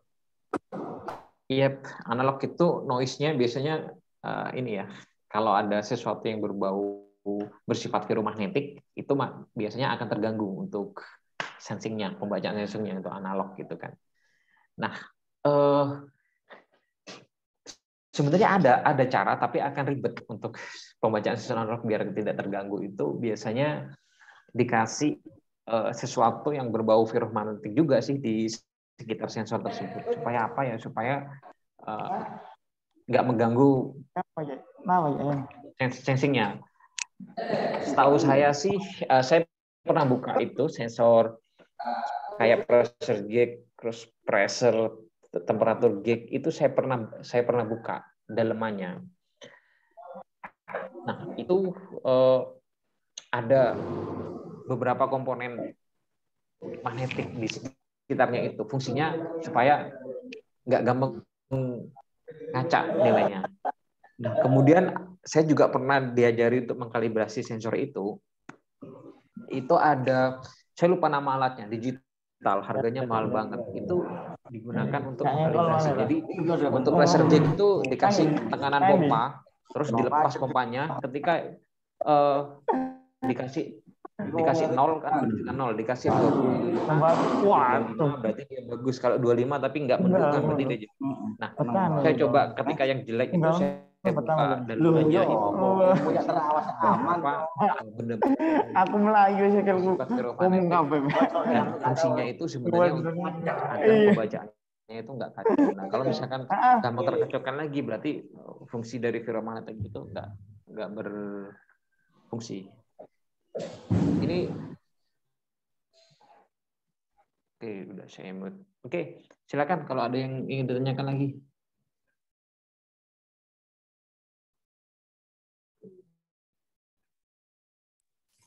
ingin bertanya, Pak. Yap, silakan. Bagusan membuat robot line follower yang deteksi hitam putih itu pakai sensor infrared atau sensor warna, Pak? Atau sensor apa? Sensor warna atau sensor infrared? Kalau untuk land tracer bagusan infrared. Kalau sensor warna itu takutnya hitamnya itu apa ya? Ada warna, kepekatan hitamnya itu kan tidak terdeteksi dengan baik. Kalau saya sih menggunakan sensor infrared daripada sensor warna. Oke, Pak. Dan, terima kasih, Pak. yep. Dan sensor kelebihannya juga menggunakan infrared itu di pemrogramannya nggak begitu susah karena tidak mendefinisikan banyak warna. Kalau di sensor warna kan di pergunaannya pasti pertama adalah mendefinisikan dan mendeklarasikan banyak warna gitu kan. Dan yang kedua juga ya dari segi harga juga kan sangat murah. Sensor infrared itu kalau nggak salah harganya belasan ribu udah dapat gitu. Kalau sensor warna lumayan mahal juga sih. Oke, ada lagi yang ditanyakan, silakan. Saya ingin bertanya lagi, Pak. Yep. Kan di pasaran tuh ada sensor yang 3,3 volt sama 5 volt. Itu perbedaannya apa ya, Pak? Kalau misalnya kita pakai sensor 3 volt itu di 5 volt, gimana? Kalau misalnya 5 volt itu kita pakai ke 3,3 gimana, Pak? Oke. Saya pertama, ya pertanyaan bagus sih. Saya pertama juga bingung. Ini ada yang sensor apa ya 3,3 volt itu contohnya pH ya. Saya pernah coba nih sensor pH, nggak salah saya lupa. Sensor pH itu di tegangan referensinya adalah 3,3 volt untuk pemakaian Arduino. Kemudian saya coba sensor pH itu saya ada dulu pernah pakai merek DF Robot sama satunya merek saya nggak tahu, lupa merek dari Cina itu.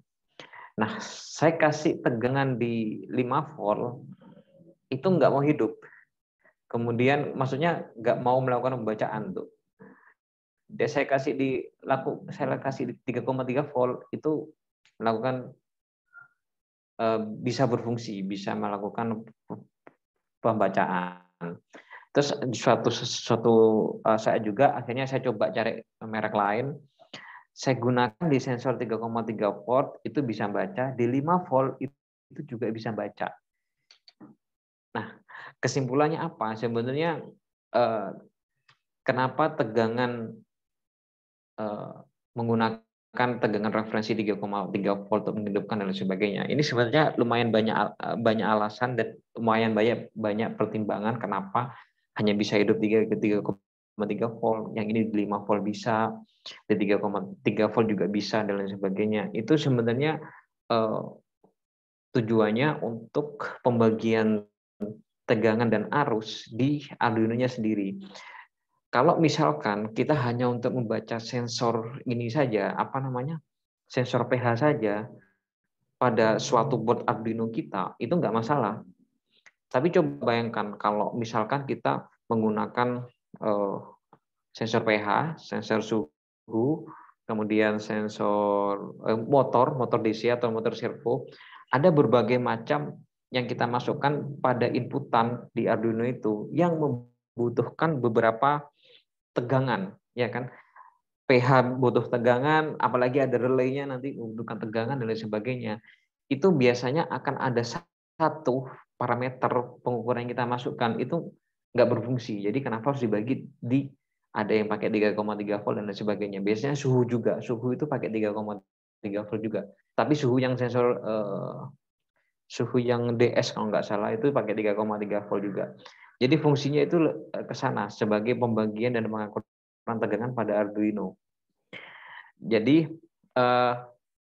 untuk kalau kita membangun suatu aplikasi ataupun embedded system ya, di sana hanya ada sensor pH saja untuk mengukur pH aja, saya kira mungkin nggak masalah mau dimasukkan 3,3 volt atau 5, volt dan sebagainya. Nah, fungsinya kalau kita ada beberapa parameter yang kita masukkan pada suatu desain embedded system itu, ya tentunya kita pastinya harus membagi-bagi yang namanya tegangan gitu kan. Bahkan saya kadang untuk tenaga powernya itu saya buatkan tegangan sendiri, jadi nggak ikut Arduino. Jadi kayak misalkan contoh ini ya, buat kandang otomatis kan ada lampu. Lampu itu kan pasti saya masukkan di relay. Tegangan relaynya itu saya nggak ikutkan Arduino, pasti akan jeglek nanti, nggak akan hidup. Jadi tegangan relaynya itu saya buatkan sumber arus sendiri, saya ambilkan dari sana untuk menghidupkan relaynya itu. Seperti itu Mas, jadi fungsinya. Kenapa menggunakan tegangan 3,3 atau 5 voltnya? Tujuannya adalah tentang pembagian tegangan, supaya ada salah satu atau semua yang ini semua yang kita masukkan pada parameter pengukuran itu, tidak hanya sensor pH dan lain sebagainya, itu bisa bekerja dengan baik si Arduino-nya gitu. Jadi memang udah dibagi 3,3 volt dari pabrikannya, karena sudah menyediakan ini untuk 3,3 volt, karena kebesaran kalau 5 volt besar kerangkaiannya sih memang cukup 3,3 volt aja udah hidup. Jadi nggak usah diikuti 5 volt deh gitu, ikutin 3,3 aja gitu, supaya nanti tegangan Arduino-nya nggak kemakan ke yang lainnya gitu. Seperti itu Mas sebenarnya. Oke, ada lagi tanyakan? Izin Pak. Yuk, silakan. Perkenalkan, nama saya Muhammad Eksal Andi dari Universitas Siliwangi. Tadi alhamdulillah sudah dijelaskan begitu banyak mengenai sensor. Yang ingin saya tanyakan, bagaimana sih mekanisme sensor itu dapat menghasilkan sebuah value atau nilai dari rangsangan yang telah diberikan, Pak? Oke, Mas. Oke, saya kasih contoh sedikit pada sensor suhu aja ya. Suhu itu berarti ngukur rangsangan suhunya. Ini sebenarnya seperti saya katakan di awal, untuk skematik konsep prinsip kerjanya masing-masing sensor. Katakanlah sensor suhu itu biasanya dipelajari di jurusan teknik elektro dan butuh 1 semester untuk membahas ini. Tapi saya akan jelaskan secara singkat. Nah.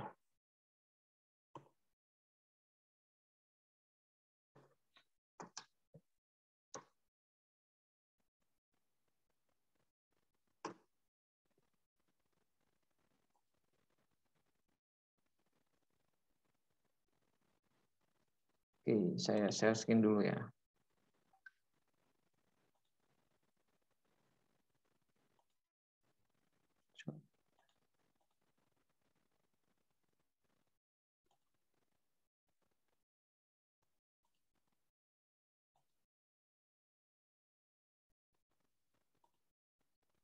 Oke. Di sini saya ketik rangkaian sensor suhu LM35. Saya kasih contoh. Jadi ini bagaimana kok suhu itu bisa bergerak sehingga bisa membaca berapa suhunya dan sebagainya. Oke, saya kasih contoh satu aja ya. Nah, oke, saya jelaskan di sini aja. Ini adalah rangkaian suhu LM35. Fungsinya adalah untuk mengukur suhu ruangan. Ya, ingat ada suhu ruangan. Ini aja deh.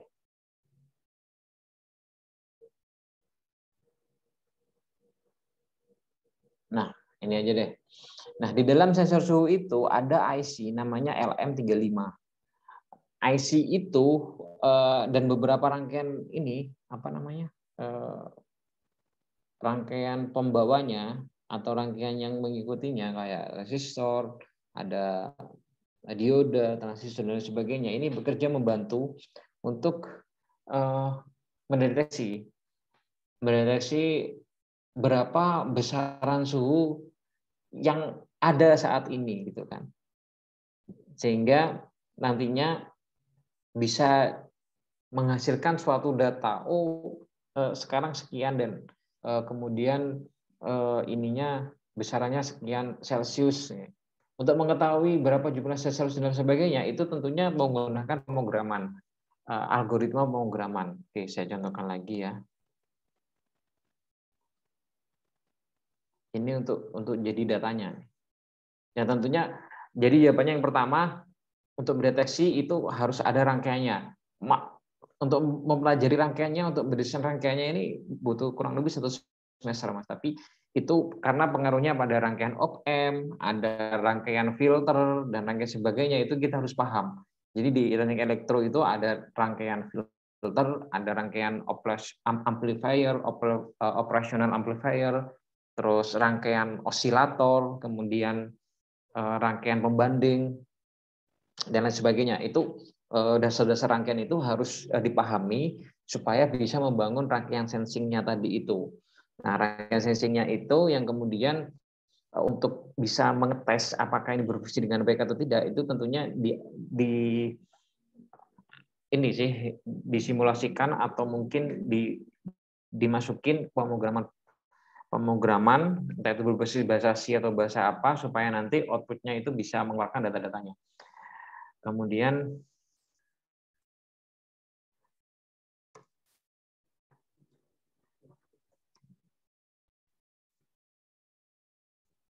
nah, di sini saya cari juga algoritma pemrogramannya. Nah, ketika sensor suhunya tadi udah jadi ya. Nah, oke.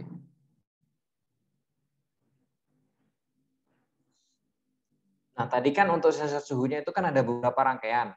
Nah, ada beberapa rangkaian, kemudian dirangkai jadi satu supaya nanti bisa mengeluarkan kayak gitu. Nah, kemudian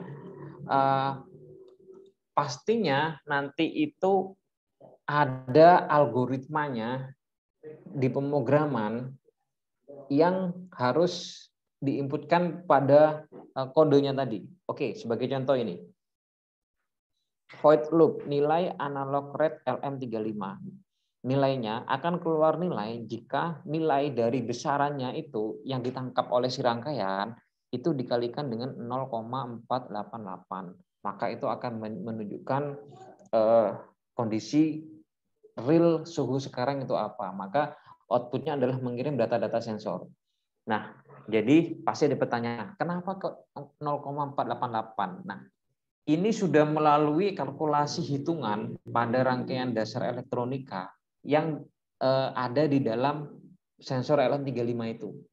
Kalau sensornya itu berubah SHT ataupun DHT, tentu bukan dikalikan 0,88 karena rangkaiannya udah beda lagi gitu, Mas. Jadi algoritma pemrograman ini dihasilkan dari rangkaian-rangkaian yang menyusun si sensing tadi itu. Jadi si sensing itu kan dihitung kan di dasar rangkaian elektronika, pelajaran elektro, atau di dasar rangkaian listrik, teknik elektro, itu ada beberapa rumusan-rumusan untuk menghitung berapa outputan. Outputan itu dihasilkan dari penghitungan dari besaran resistensinya, besaran kapasitansinya, besaran dari nilai transistornya, basis data emitternya. Nah, itu dijumlahkan, dikalkulasi menggunakan teori-teori dan rumus-rumus tadi, sehingga akan dihasilkan outputan sekian. Nah, supaya ini bisa terbaca, nah ini harus dikalikan dengan berapa? 0,488. Nah, tentunya mencari nilai 0,88 ini yang melalui rangkaian-rangkaian tadi, gitu Mas, memasangkan rangkaian elektronika tadi. Jadi konsep bekerjanya, algoritma atau konsep logikanya, gimana sensor itu bisa membaca hingga mengirim data, itu seperti itu. Seperti itu Mas penjelasan saya. Semoga bisa dipahami ya, atau mudah dipahami. Oke, mungkin ada yang lain lagi? Assalamualaikum Pak, saya ingin tanya lagi. Yap, silakan. Kan kadang di pemakaian sensor itu Pak, saya lihat kadang ada pull up sama pull down resistor. Itu maksudnya apa ya? Terus bagaimana cara kita menentukan besaran resistor yang digunakan? Nah, itu melalui melalui perhitungan ini rangkaian dari elektro ya. Iya. Nah, udah belajar rangkaian elektro analog nggak? Kayak op-amp, filter, kayak filter kan ada HPF, kemudian rangkaian amplifier, rangkaian multivibrator. Nah, perhitungannya itu didasarkan pada sana, Mas. Jadi kalau saya mau pull up, jadi resistornya itu harus saya ganti nilai sekian supaya nanti outputnya sekian gitu. Kalau mau saya down kan ya entah resistornya atau kapasitornya harus saya ganti dengan nilai sekian supaya outputnya juga berubah jadi sekian. Jadi kalkulasi itu yang di itu. Nah, tugasnya kan sebenarnya kalau ada pertanyaan apakah bisa membuat sensor sendiri? Bisa, ya harus paham benar itu rangkaian elektronika, kemudian dicoba dirangkai sendiri menggunakan rumus sendiri gitu kan. Siapa tahu bisa rumus sendiri. Nah, kemudian bisa digunakan untuk ini apa namanya sensing sendiri. Jadi teman-teman saya dulu itu buat sensor suhu itu nggak beli di pasaran. Jadi bikin sensor suhu, beli sensor arus, sensor tegangan itu cari rangkaiannya. Rangkaiannya kayak apa sih? Oh rangkaiannya kayak gini-gini. Ya udah saya beli. Kemudian oh ini di rangkaian ini untuk tegangan filternya ini menggunakan resistor 1K. Saya coba ganti 10K deh gini. Oh ternyata hasilnya lebih bagus, noise-nya jadi berkurang gitu kan. Nah, seperti itu Mas fungsinya. Jadi harus dicoba simulasikan pada perubahan besaran kapasitornya, resistensinya gitu. Jadi saya kayak sensor suhu, sensor arus, sensor tegangan itu dulu ngerangkai sendiri, nggak beli. Jadi coba gitu. Jadi paham. Oh ternyata sensor, ya cari aja sensor suhunya, kan banyak tuh rangkaian sensor suhu. Dulu saya tuh punya buku setebal 1000 halaman rangkaian analog. Di situ banyak banget referensi untuk sensor suhu. Jadi kita bisa, kalau sekarang kan enak semuanya tinggal beli aja gitu, tinggal pasang. Kalau dulu sih kita buat sendiri. Oke, ada lagi silakan.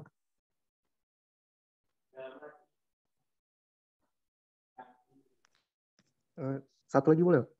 Oke, silakan.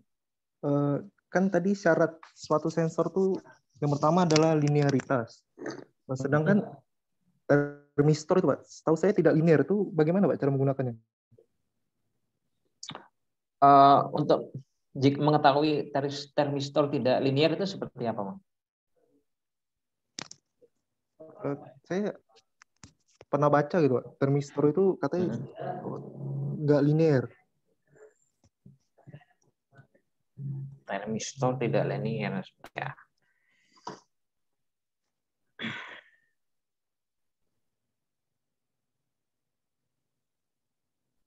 Termistor itu kan untuk mengukur termal ya. Termistor itu ada yang NTC, ada yang PTC, benar nggak? Benar. Iya, Pak. Ya, termistor itu mengukur panas. Oke. Saya sambil cari referensi. Termistor itu yang sebenarnya untuk mengukur suhu, mengukur termal. Dalam artian di sini adalah menggunakan perbandingan tahanan kan, resistansi kan.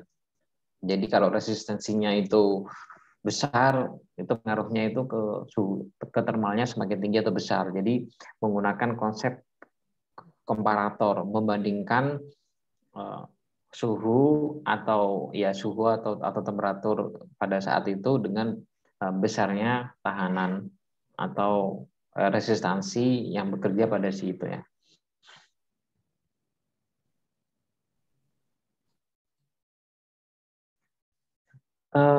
Di sini ya memang sih kalau saya lihat dari grafiknya memang tidak tidak linier.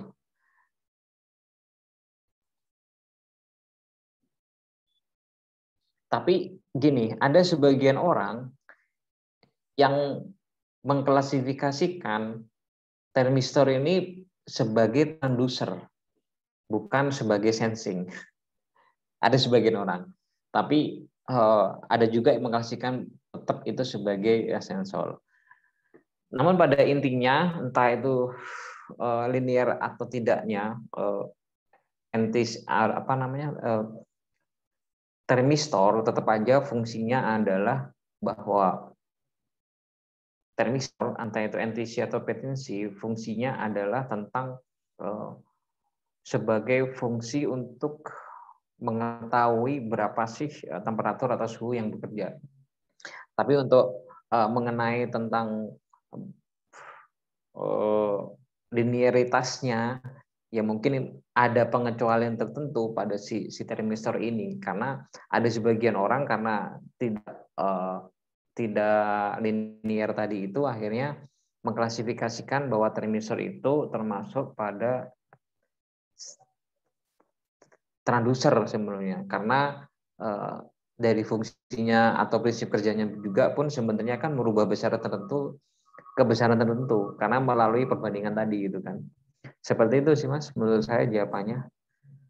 Yang jelas fungsinya aja, tapi ada sebagian yang juga NTC dan PTC ini mengklasifikasikan sebenarnya lebih ke transducer bukan sensing. Seperti itu. Oke, ada lagi yang tanyakan? Silakan. Baik Pak, terima kasih atas penjelasannya. Oke, sip.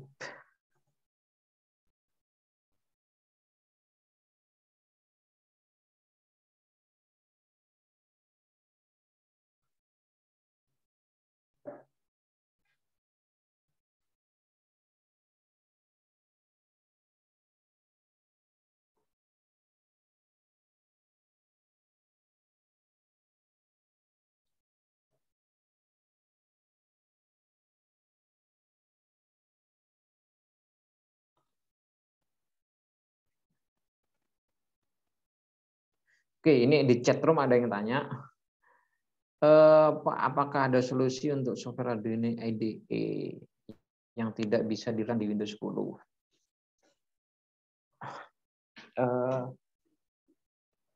Coba mungkin cari updatean IDE Arduino yang paling baru ya. Ini udah download yang paling baru atau belum? Silakan dicari updatean yang terbaru, yang sesi berapa saya lupa sekarang. Kemudian yang kedua, kalau memang di yang baru itu nggak bisa diinstal juga, ya saya juga pernah mengalami hal semacam ini. Ada dua caranya, diinstal ulang OS Windows-nya atau cari Windows 7.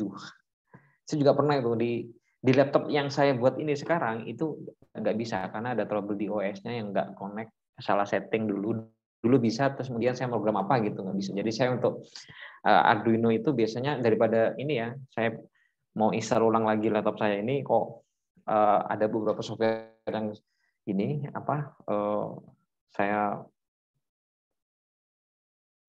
saya semacam eman gitulah kalau saya harus install ulang, akhirnya saya pakai laptop lain untuk program Arduino-nya. Jadi saya kalau program Arduino pakai laptop saya yang satunya.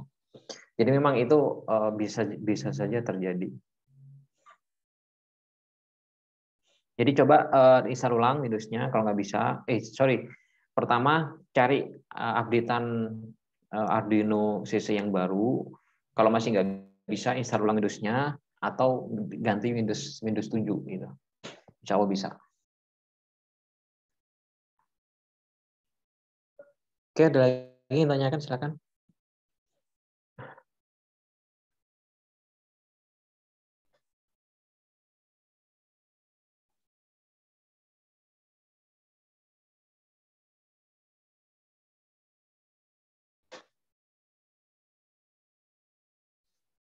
Oke, kalau nggak ada mungkin sampai cukup sekian ya Pak Fawaid. Besok jam 8 ya ada live codingnya. Halo Pak Fawaid. Halo Pak Yudis. Ya. Yap, ini mungkin udah sekian, kayaknya udah nggak ada yang tanyakan lagi. Iya Pak Yudis, kalau sudah jelas dan sudah tidak ada yang bertanya, sudah diakhiri aja Pak Yudis. Oke, siap. Oke, mungkin itu ya materi hari ini, sensor dan transducer mungkin cukup simpel. Jadi penggunaan sensor dan transducer apa aja sih gitu. Nah, besok ini mungkin sesuatu yang agak penting karena akan ada live coding ya. Jadi nanti akan saya jelaskan dasar programnya seperti apa. Mungkin dari teman-teman yang elektro nanti juga siapa tahu ada yang sudah pernah nyoba, nanti mungkin bisa membantu teman-temannya. Nah, setelah itu nanti perancangan embedded system hari Sabtu. Nah, setelah itu baru silahkan mulai dirancang atau dibuat untuk inovasinya apa nih yang mau dibuat sebagai output dari KMMI ini.